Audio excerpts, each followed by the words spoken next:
আপনি চুরি করে আমার থেকে সিক্রেট জেনেছেন আর আমাকে বলছেন না? বলবো না। বলবেন না? দেখুন আমি কিন্তু আর 5 গুনবো। তারপর কি করবেন? 1, আমি কিন্তু রেগে যাচ্ছি। 2, তারপর 3। না না, বই তো দেবো না। না না, আমাকে বলতে হবে আগে কি সিক্রেট, তারপরে আমি বই দেবো। বলুন। দেবেন না? না দেবো না। দেবেন না? বাবা তাই বুঝি? আমাকে বলবেন না তো? বলবেন না? ও কেস কুতু লাগছে। তো কি আপনাকে বলতে হবে কি সিক্রেট, তবে তো আমি বলবো। না আমাকে বলতে হবে। ছাড়ুন। না বলুন না। না না বলুন না। তো কি করছেন? আপনাকে বলতে হবে। না কি সিক্রেট? আরে বলুন না।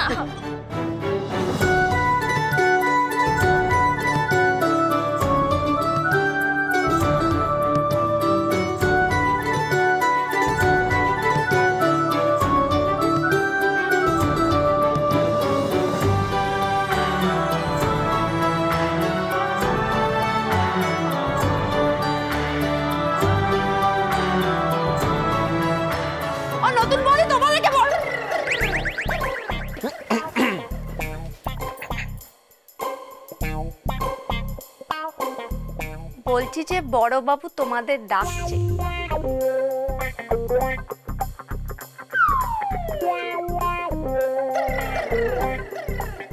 বলছি যে একটু পরে আসলেও হবে।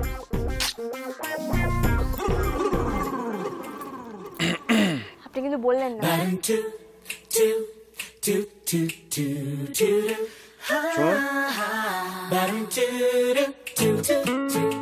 আপনার কোনো সিক্রেটই আমি জানি না, স্বীকার করলাম। এরপরেও কি আপনি আমার সাথে কোনো সিক্রেট শেয়ার করবেন না?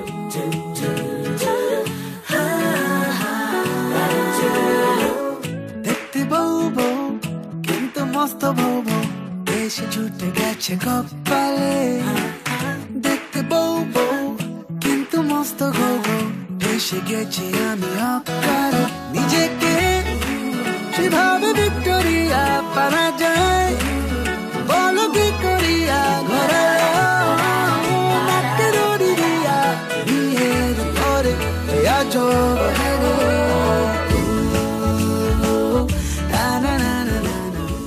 এরকম তো কখনো হয় না। এরকম হচ্ছে কেন?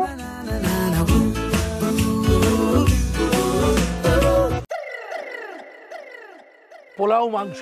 না না দাদা, পোলাও মাংস টাংস হবে না, বিরিয়ানি হবে, মাটন হবে, কাবাব হবে। এছাড়া কি জমবে বল কমল? জমবে না, গলে জল হয়ে যাবে। Continental type. এক্স্যাক্টলি। আচ্ছা আমি বলি কি, আজকে তো এই বাড়িতে কন্টিনেন্টাল খাবার পুরো কামাল করে দিল, তাহলে আমরা সবাই মিলে কন্টিনেন্টালই খাই, কি বলো? না, কোনো কন্টিনেন্টাল হবে না। আরে বাবা, আমরা বাড়িতে কিছু একটা বানাই, বাইরের খাবার খাবি কেন অকারণে?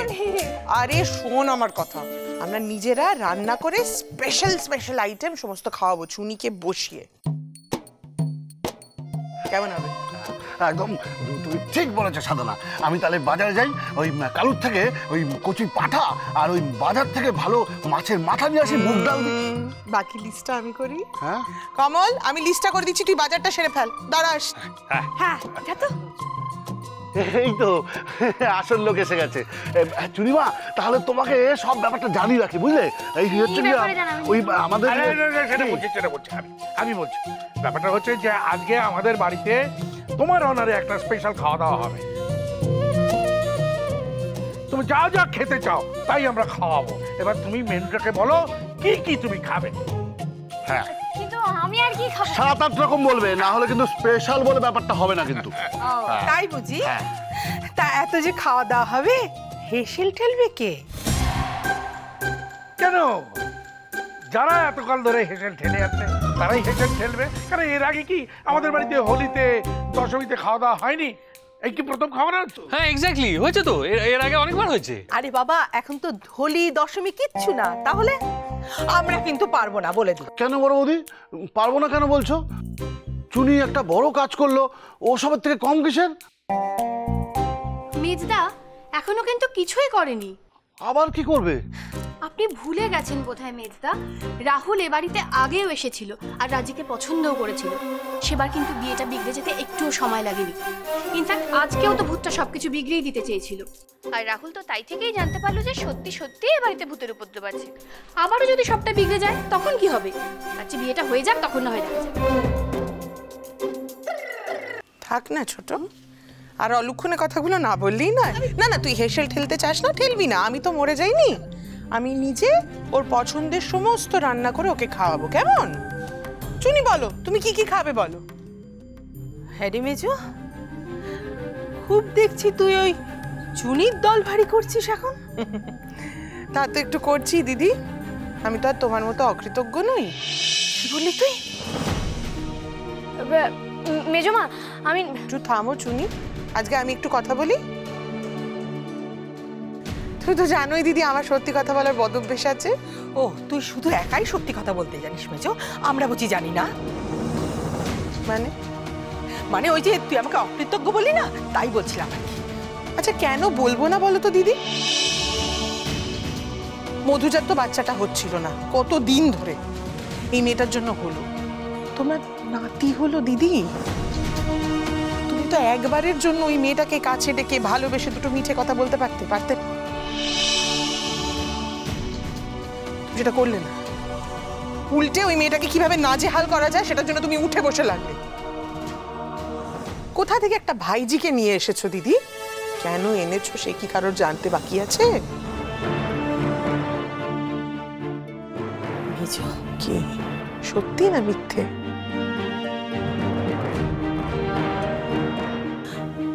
আজকে তুই খুব বড় বড় কথা বলছিস না রে মেজো। হাই পাস নতুন বৌদি, তুমি তো দেখছি মেজগিন্নিকেও পথে এনে ফেললে গো। আমরা ওই চুনিকে নাজেহাল করেছি বিভিন্নভাবে, তাই না? আর তুই কিচ্ছু করিস নি, কিচ্ছু না। ধোয়া তুলসী পাতা। দিদি গো, তোমার ভাইজিকে নিয়ে এসো, ফোন করো। কে বলেছিল এগুলো? ছোট, কে বলেছিল বলতো?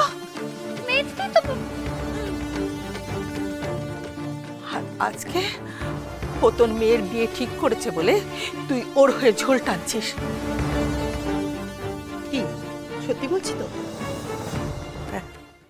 হ্যাঁ টানছি দিদি, তার কারণ আমার মেয়েটার কথা তোমরা আর কেউ ভাবোনি। সত্যি কথা বলতে কি, নিজের মা হয়ে আমি নিজে কখনো ভাবিনি। তুমি যেরকম ধরে নিয়েছিলে না দিদি যে মধুজার বাচ্চাটা আর কোনোদিন পৃথিবীর আলো দেখবে না, আমিও ধরে নিয়েছিলাম আর কোনোদিন আমার মেয়েটার বিয়ে দিতে পারবো না এই ভূতটার উৎপাতে। কিন্তু চুনি অসাধ্যটা সাধন করে দেখিয়েছে দিদি। তুমি ঠিক কথা বলেছো মেজো বউ, একদম ঠিক কথা। শোনো পূর্ণিমা, তুমি রান্না করতে না চাও করো না, তোমাদের কাউকেই রান্না করতে হবে না, এটা আমি কথা দিলাম। মনো, হ্যাঁ আজ আমরা রান্না করে চয়নিকাকে খাওয়াবো। হ্যাঁ, এতকাল তো হয়ে এসছে জামাই ষষ্ঠী, এইবার হবে বৌমা ষষ্ঠী। একেবারে না, আমাদের রান্নাঘরে তোমাদের তাণ্ডব করতে দেবো না। বাড়ি আমাদের, রান্নাঘর তোমাদের। হ্যাঁ আমাদের। ওখানে তো সব কাজ আমরাই করি দাদা। তা কি করে হয়? আমরাই রান্না করবো। যেটা আমি বলছি সেটাই। না না, আমার বাড়িতে আমার কথাই শেষ কথা।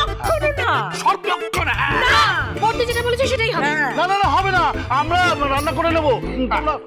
তালা বন্ধ করে দেবো না, তালা ভেঙে দেবো।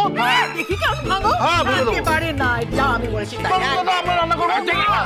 মনে হচ্ছে তোমার কারাগার ময়দানে নামতে হবে। বড় একটা গন্ডগোল হওয়ার আগে কিছু করো। আমি যখন বলছি রান্নাঘরে রান্না করতে দেবো না তো দেবো না।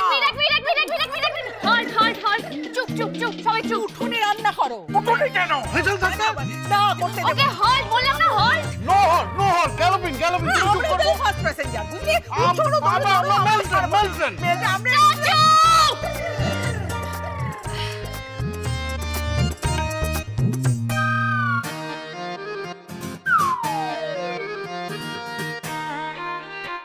তোকে লক্ষ্য স্থির করতে আমি দিব না রে।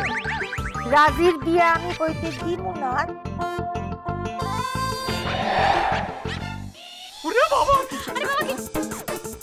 আমার বিয়ে না।